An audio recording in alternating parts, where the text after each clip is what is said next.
দুর্গাপুর শহরে একটি বেসরকারি সংস্থার উদ্যোগে প্রতি বছরই বাড়ির গৃহবধূদের নিয়ে একটি প্রতিযোগিতা হয়। এই প্রতিযোগিতা হয় ফুল এবং সবজি নিয়ে।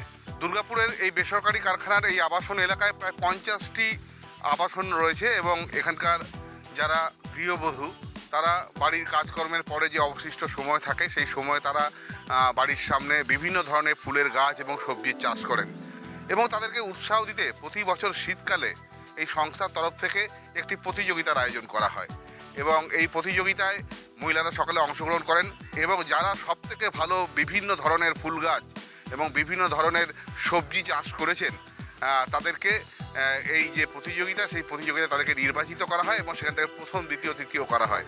এর ফলে এই মহিলারা সকলেই উৎসাহিত হন এবং প্রতি বছর তারা এই দিনটার জন্য অপেক্ষায় থাকেন যে কবে বিচারকরা আসবেন এবং তাদের এই ফুলের বাগান সবজির বাগান দেখবেন এবং বিচার করবেন। চেষ্টা করি অনেকটাই সময় দেওয়া, আর সারা বছর ধরে আমাদের যে প্রচেষ্টা আপনাদের দ্বারা আজকে সেটাই পূর্ণতা লাভ করে। আপনাদের মাধ্যমে আমাদের চারিদিকে ছড়িয়ে যাওয়ার যে বার্তাটা, এই দিনটার জন্য আমরা অনেক দিন ধরে অপেক্ষা করে থাকি।